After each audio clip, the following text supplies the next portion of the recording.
What's going on, y'all? Thanks for checking in the Khaliis Take. You know what to do. Hit that like, subscribe button. Also hit that notification bell just so you can get the newest and the bonus content first. But hey, let's just go ahead and jump right in. You know, these NBA playoffs have been wild so far. I mean, from the play-in tournament to the first round, I mean, you definitely seen some things or some situations where some teams advance due to whether the other team is injured or not. It doesn't really matter. Even in the first round, all teams so far have been, very competitive and going at each other and, playing for their playoff lives. And, it's been great to see. It's always good to see playoff basketball. It's always a gift when we get basketball at the highest level, and it's really meaningful basketball, which means, you're playing for your playoff lives, win or go home. So that's always the best basketball to look at. But as far as, the most disappointing team I've seen so far in the playoffs, I've got to go with the Brooklyn Nets. The Brooklyn Nets are done. They come into this series against the Boston Celtics, a young team with Jason Tatum and Jaylen Brown, who, by the way, the last month and a half of the season really turned the season around for the Celtics and turned this team into a contender for a championship. And the way they look right now, based upon what you've seen so far, it looked like they're going to win the championship. I mean, if you think about it,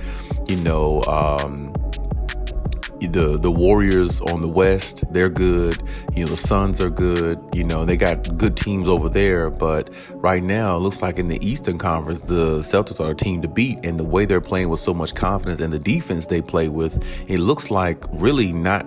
No, it doesn't look like any team really can match them right now. Of course, we'd have to wait and see whoever if they did make it to a finals or something like that, who they would play. But right now, they look like, one of the best or one of the best teams in the playoffs right now, just by the way they're playing and the way they're putting everything on display. And, for some reason, if they find a way to sweep the Nets, in tonight's game, that would be overly impressive. And, you got to give credit where credit is due. Jason Tatum and Jaylen Brown's really stepped up. That whole team has stepped up. Marcus Smart, Defensive Player of the Year. Shout out to him for that. They got, I thought a big, acquirement they had was getting Al Horford back. I thought he was just a huge, re-pickup for them. They had him a couple seasons ago, but getting him in there is definitely huge for them. And as far as the Brooklyn Nets, I mean, wow. If you told me that Kevin Durant would average 22 points a game this series so far, and Kyrie will only average 21 points a game this whole series so far, I would say you're crazy, because I didn't think nobody on the Celtics can stop, either one of those two players. And then when you look at the Nets overall, I mean, look at the supporting cast that they have. You got Seth Curry, you got Patty Mills, you got Blake Griffin, you got Bruce Brown, who plays hard and gives you, quality minutes and everything. And of course we know the Ben Simmons thing is just a joke all the way around. I mean, I thought maybe he'd be back by now, but I mean, it just looks like he's just an afterthought.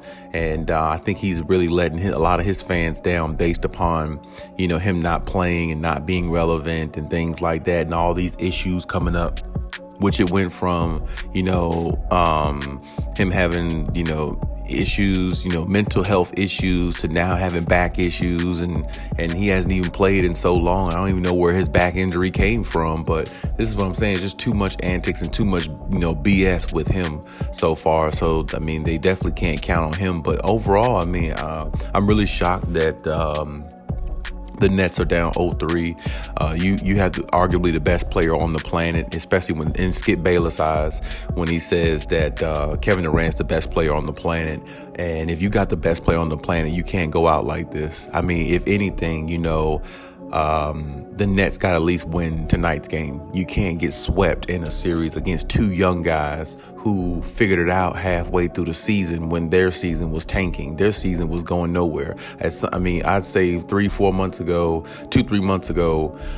the Celtics were like the 7th or 8th seed. Actually, the Celtics were where the Nets are. The Nets were a play-in tournament team. That's where the Celtics were. Or matter of fact, they were a little bit lower than that a few months ago before they actually flipped their season around and everything. So I gotta give the Celtics credit, but I also got to give the Nets the real. The Nets really should not be down 0-3. If anything, this series should be tied. Or excuse me, it should be, tied. Well, no, I'm not going to say tied, but if anything, the Nets really should be up 2-1. I mean, if you think about it, if Kevin Durant plays much better, if Kevin Durant plays halfway better in game 1, where Kyrie went off for 39 points, I mean, they win that game. You see what I'm saying? So, and that changes the whole trajectory of everything, because that means that the Celtics will be up 2-1 instead of 3-0. And that just changes the whole trajectory of the whole series. And right now, this series really has just shifted all towards Boston. I mean, just what it comes down to, they can't stop Jason Tatum. They can't stop Jaylen Brown. They can't stop neither one of them two players. And both of them are playing hella defense. That's the thing that's more impressive to me than anything. Those two players are going out on the defensive end and really trying to lock people up, really trying to, put the clamps on Kevin Durant and Kyrie Irving. They're focusing on them very well, and they're making them give up the ball in tight situations and putting them in situations where their offense is stumbling. And that's exactly what, the Boston Celtics plan to do. And with the bodies and the players that they have, it's really, really difficult for the Nets to find their ground, because Robert Williams coming back in there is a huge defensive prowess for them. He's a good shot blocker. He is a presence in the paint. And then you look at the perimeter defending they got with Tatum and Brown, and on top of that with Marcus Smart. And then they got the wisdom of Al Horford being there too, a big body in the paint. That can alter shots and things like that. And they're just putting bodies in front of Kevin Durant, different looks. They're giving him different looks the whole time, and they're making Kevin Durant one-dimensional, which is usually not Kevin Durant's game. Kevin Durant can usually dominate from, different aspects of the game and get to certain spots and find his footing, but he can't find it because they're throwing double teams at him. They're finding ways to come off of, like when Kevin Durant comes off of screens, there's always somebody there waiting with a hand in his face whenever he shoots. So when he comes off screen, he's not getting any really good quality looks. And you got to credit the Celtics defense for that. That's just how they're playing. And Jason Tatum is playing out of his mind. To me, he's arrived as a superstar, if you ask me.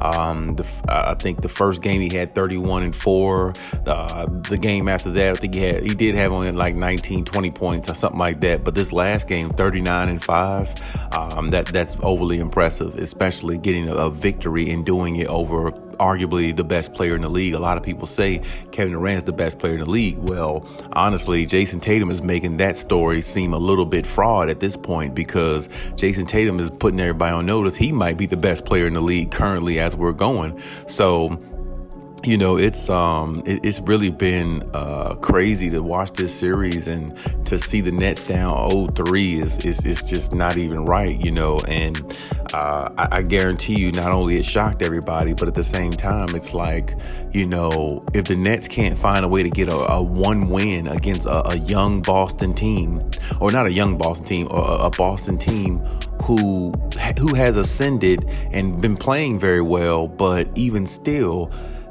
I didn't think they were good enough to sweep the Nets. Now, if you look at this team and the way they're built, they're good enough to beat the Nets in the 7-game series. Yeah, I definitely can give you that. They got enough talent. They got enough defense. Right, they do have that. But to sweep the Nets with those two players on there, and Kyrie Irving and Kevin Durant, that's just not logical to me. I mean, especially with all the offensive firepower that them two players possess, and having all that offensive firepower in two guys, that allows all the other guys to have more offensive capabilities to score with ease. You know what I'm saying? They might have it would give them more open shots. It would give them more or should I say, it would give them better opportunities to score just because of the double teams and everything that Kevin Durant and Kyrie would draw. That's the way I thought the series would go. I mean, double teaming Kevin Durant will leave one of the 3-point shooters open for the Nets,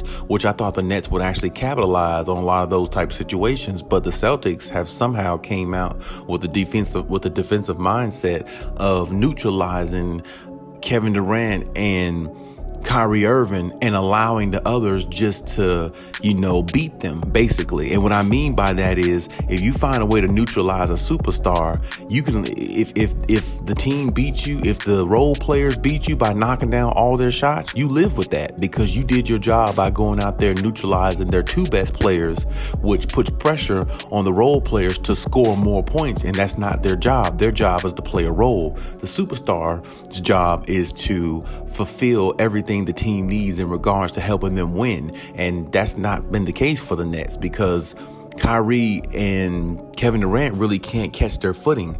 And until they find a way to do that, unless it happens tonight, well, they'll be going home and they'll be sitting on their couch watching the rest of the playoffs from their couch, just like me and everybody else is doing. So it's really been mind-boggling to see how this series has went so far.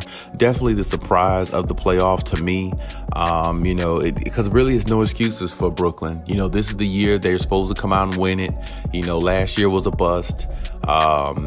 This year, same thing. The James Harden thing and all that happened, but still, you still got Kyrie and Kevin Durant. You still got 2 of the best scorers in the NBA, 2 of the best scorers of all time, and you're playing against Jason Tatum and Jaylen Brown, who figured it out halfway through the season and kind of, found their footing halfway through the season when you got two veterans on your team that's, MVP caliber type players, and you're letting 2 young guys dominate this series, not beat you 2-1 or 2-2 tie series. They're dominating the series, and they have opportunity tonight to close the series out and move on to the next and actually wait probably a few days for their opponent. So I mean, this is really bad for the Nets. This is really bad look for Kevin Durant and this team, because they put this team together and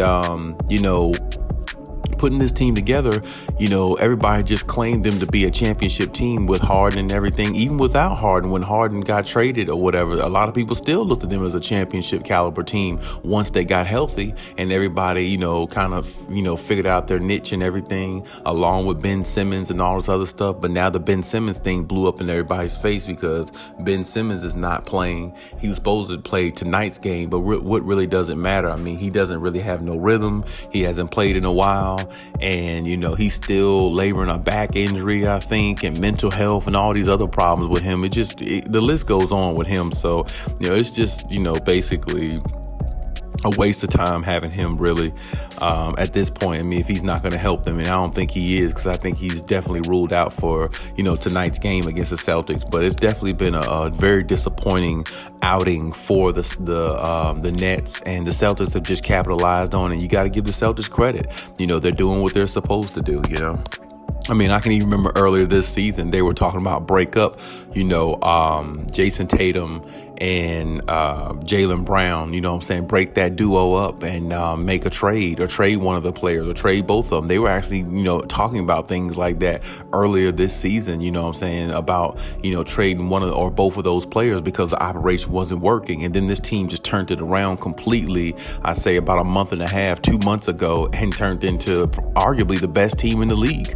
I mean, they went from like the 8th seed all the way to like the number 1 seed, and then they end up being like the number 2 seed, overall. But still, like, they really came a long way in such a short period of time when the band was about to get broken up and everybody was about to get sent away. You see what I'm saying? So I got to give credit there because, this team really figured it out. And, Ime Udoka, the coach for the Celtics, have really put this team in good position and have really got them, strung on the thought of knowing how to play situational basketball and teaching them how to make, execute plays at a high level when you need to. And defense is where they start at. And, when you look at the Celtics with Jaylen Brown, Jason Tatum, Marcus Smart. Those are good perimeter defenders, and those guys, they're lengthy, they're long, and they get up in you defensively, and that's exactly what they're doing to the Nets, and they're making the Nets look like an average team or a below average team at this point. So shout out to them. Definitely, like I said, shout out to Jason Tatum, Jaylen Brown. They've been playing really good. I think Jaylen Brown's averaging like 22 points a game this series, but he's shooting a pretty high percentage, and he's being consistent because all 3 games, Jaylen Brown, he's had, I think 23, 22, and 23 was his points he had all 3 games. So he's being consistent. He's giving them consistent minutes on defense as well. And they're getting a hand on everything. And they're very, very, stingy on defense as well, which I really like about their team. But it's really, honestly, when you think about this series, it's really not, you got to give the Boston Celtics credit for what they're doing because they're playing so good. And I don't want to diminish anything from them. But at the same time, I think it's more about what the Nets are not doing in this series, because when you think about it, I like Steve Nash. I really do. I always like Steve Nash as a player. I love watching him play when he was on the Phoenix Suns back in the day. One of my favorite players, actually, growing up to watch all the time. He was definitely a highlight reel and definitely an exciting player to watch as well. But coaching-wise, he needs a few tips because he's not good at making any adjustments. And really, the reason why the Nets are not flourishing the way they should be is because he doesn't know how to make adjustments. I mean, you throw Blake Griffin in a game, this past game that they played, he plays 8 minutes, give you 8 points, gives you pretty good, a couple good defensive stops on one end of the floor, and allowed the Nets offense to look a little bit different for the moment. And he didn't really make much of a difference, I'll give you that. I mean, but to me, he did make a difference in that game because he gave them a spark where they had an opportunity to cut the game down, to come back and try to get their momentum going at the end of that game. He did help them in that way. And this is what I'm saying about Steve Nash. You can't let your pride, get in the way of trying to help a team win. I don't know if he has anything against Blake Griffin specifically, but he doesn't even play Blake Griffin. And to be honest with you, I like Nick Claxton and players like that, but Nick Claxton shouldn't get playing time over a Blake Griffin who has been a star in this league, a superstar in this league at some point, and who still can contribute on a team. I mean, Blake Griffin doesn't have the nuclear athleticism that he used to have, but he still can shoot. He can knock down threes. Blake Griffin is a decent shooter now. He can't dunk the way he used to and all that stuff, but if you give him 4 or 5 3-pointers in a game, he'll hit 2 out of 4.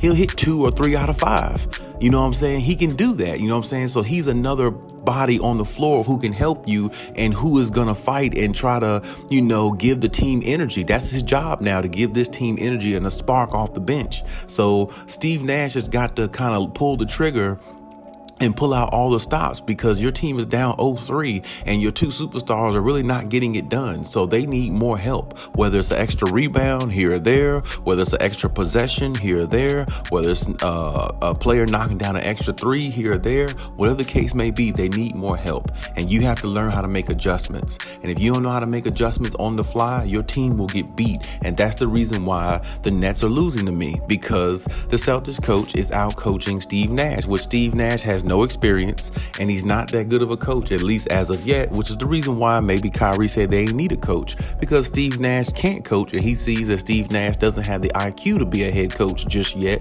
He just took on a job, maybe exploring to see if he can try to be a coach and become a good one. So far, not so good, but he still got time. But my thing is, with these 2 superstars that you have, you got to find a way to make things work. And like I said, tonight is where it starts, because hey, if they don't win tonight's game, they're going home, and all the blame is going to be on you predominantly, because we could say Kevin Durant didn't play good, Kyrie didn't play good. Of course they didn't play good, because not only they couldn't find their footing, but the Celtics defense was really good, and it's been really good the last month and a half of the season, which is the reason why they made a come up the way they did so much. But at the same time, you got to make adjustments as a head coach when you see things going south. And I don't think Steve Nash is equipped to do that as of yet, and it's costing the Nets. And I really think that's the Nets' biggest problem right there. They don't have a coach that really know how to make adjustments and make things work when things are not going as planned. You see what I'm saying? They don't have a coach that has a plan B, and that's what's hurting them so much. Even though I don't want to take I don't want to discredit anything the Boston Celtics have done, because they've done a great job. But really, it's all on the Nets. It's on the coaching. It's on the superstars too. But at the same time, the coaching is not good, and Kevin Durant and them is starting to look like they're aging. Look like to me, in this series anyway. And it looked like the young guys are just taking over, and that's just the way it is in this series. So I'm gonna say the Boston Celtics are probably gonna pull tonight's game out.